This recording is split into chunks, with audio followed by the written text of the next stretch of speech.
Halo, aku hari ini lagi pengen sharing, curhat aja tentang kenapa dosen ikut demo gitu ya.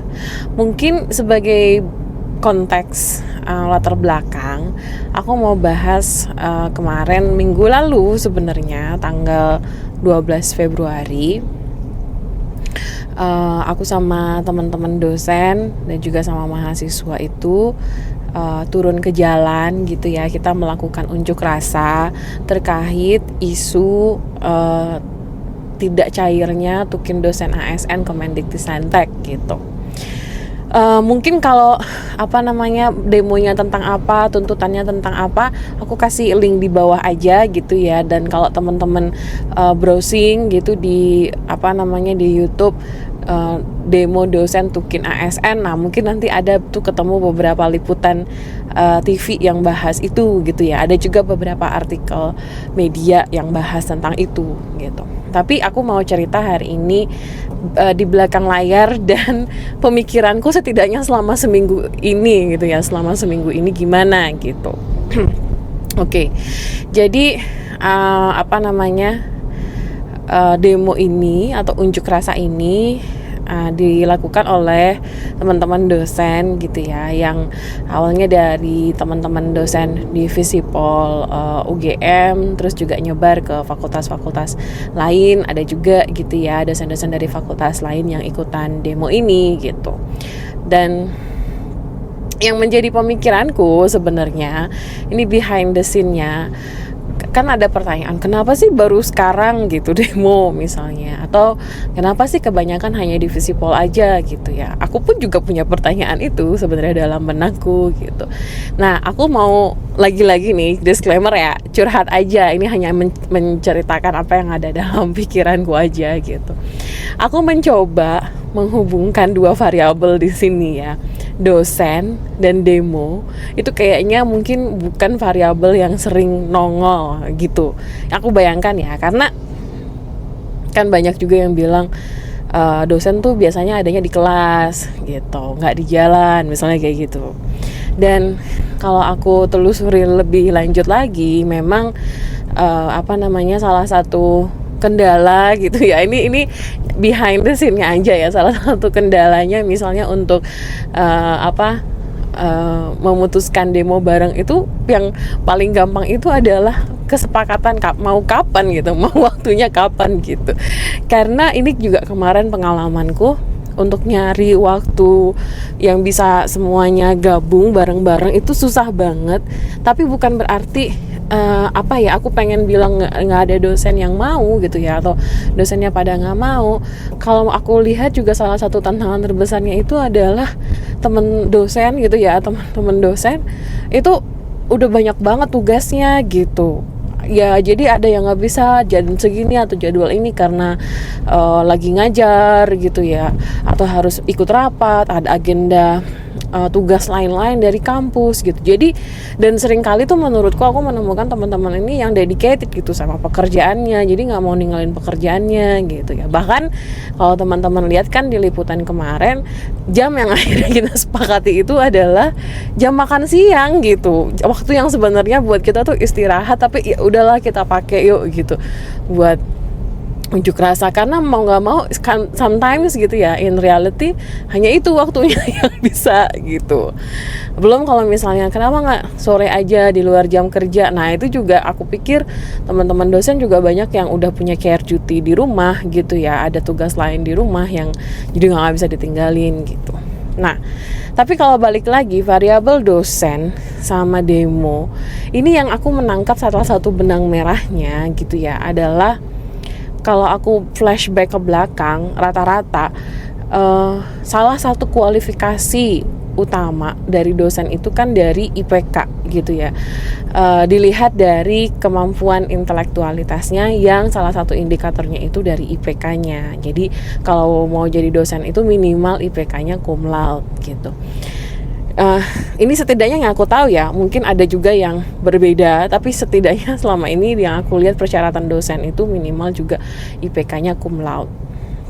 Nah, ketika aku berkaca bagaimana karakter-karakter orang-orang yang IPK-nya cum laude gitu ya, atau bahkan mungkin lulusan terbaik gitu ya dari kampus atau dari jurusannya, itu adalah karakter-karakter orang-orang yang mengikuti aturan perkuliahan dengan baik, atau bahkan bisa exceeding gitu perkuliahan, aturan-aturan perkuliahannya. Biasanya kan kalau di tiap mata kuliah tuh ada silabusnya. Terus di silabus itu ditentukan peraturan-peraturannya, misalnya nggak boleh bolos lebih dari 25% misalnya. Nanti kalau bolos dari lebih dari 25% pertemuan bisa nggak boleh ikut UAS gitu kan. Atau misalnya kalau mengumpulkan tugas harus tanggal sekian-sekian, ujian tengah semesternya gini, ujian akhir semesternya gini gitu. Nah, rata-rata kalau mahasiswa ini mengikuti semua peraturan di silabus dan memberikan kualitas tugas yang bagus, maka akan dapat A gitu. Dan rata-rata akhirnya orang-orang yang karakternya seperti ini mendapatkan IPK yang cum laude gitu ya. Jadi kalau aku mencari benang merahnya adalah, termasuk aku sendiri, ini juga aku lagi berkaca terhadap diriku sendiri. Aku juga termasuk karakter mahasiswa yang kalau waktu kuliah itu ya tugasnya hanya ngikuti kuliah, ikut organisasi, terus pulang, ikut kuliah, organisasi, ya ikut peraturan aja gitu. Di mata kuliah juga. Terus kalau misalnya nih ada juga karakter lain, kalau misalnya dapat nilai yang di bawah gitu ya, dapat nilai C, itu kadang aku merasa karakternya tuh kita tidak bisa menerima kegagalan gitu, tidak bisa menerima sesuatu yang kurang gitu. Nilai C itu tabu buat kita gitu. Dan sehingga apa yang dilakukan akan mencoba berbagai macam upaya untuk melakukan perbaikan nilai. Misalnya contoh, minta ujian ulang kalau zaman dulu ya ada HER gitu ya. Tapi sekarang misalnya yang ngambil lagi mata kuliahnya gitu ya. Atau kalau ada beberapa kesempatan tuh misalnya kita bisa ngedrop beberapa mata kuliah, udah di drop aja yang nilainya jelek gitu. Karena aku merasa this is ingrained in my characters, atau di dalam pemikiran kita. Kita tuh nggak bisa menerima hal yang not enough gitu, tidak bisa menerima hal yang kurang, sifatnya tidak bagus gitu. Nah, ini juga kalau aku flashback, sorry ya kalau kesannya ngelantur, nggak terstruktur, cuman aku lagi recalling memory juga. Kalau aku flashback juga obrolan sama teman-teman yang seangkatanku gitu ya, kita tuh kadang mengkategorisasikan teman-teman angkatan tuh sesuai sama IPK-nya gitu. Rata-rata nih yang IPK-nya cum laude gitu ya, itu pasti lanjut studinya sampai S3 gitu ya, sebagian besar jadi dosen gitu. Terus yang IPK-nya di bawah cum laude tapi masih di atas 3, itu nanti rata-rata jadi birokrat, kerja jadi PNS gitu ya, di kementerian-kementerian gitu. Nah, nanti yang IPK-nya di bawah 3 biasanya tuh rata-rata jadi pengusaha gitu ya, entrepreneur, pokoknya kerja di sektor-sektor yang sifatnya non birokrasi, non akademisi gitu. Itu aku nggak tahu sih, ini aku jadi recall obrolanku sama teman-teman seangkatan, tapi teman-teman yang lain juga yang lagi nonton punya asumsi yang serupa nggak sih gitu tentang pembagian mahasiswa tuh kalau dilihat dari IPK-nya gitu ya. Nah, balik lagi, akhirnya aku menangkap ketika dosen-dosen ini, atau yang kita terima sebagai dosen, termasuk aku dalam hal ini, adalah orang-orang yang IPK-nya cum laude, yang which is untuk mencapai cum laude ini kita harus mengikuti peraturan. Does it means bahwa ya isinya dosen-dosen itu adalah orang-orang yang pintar mengikuti peraturan gitu, pintar tertib administrasi gitu ya. Ya kalau misalnya disuruh tridharma perguruan tinggi ya mengikuti itu gitu. Itu yang menjadi pemikiran hipotesisku tuh kayak is it gitu. Walaupun ini bukan bermaksud untuk mengeneralisasi ya teman-teman. Aku pikir juga ada banyak juga dosen-dosen itu yang punya daya kreativitas gitu. Jadi nggak hanya ikuti peraturan, tapi juga punya entrepreneurial skill gitu ya, punya cara berpikir yang kreatif, yang tidak hanya mengembangkan keilmuannya di dunia akademik aja, tapi juga mengembangkan keilmuannya lebih luas gitu. Cuman itu satu. Nah akhirnya balik lagi ke urusan demo.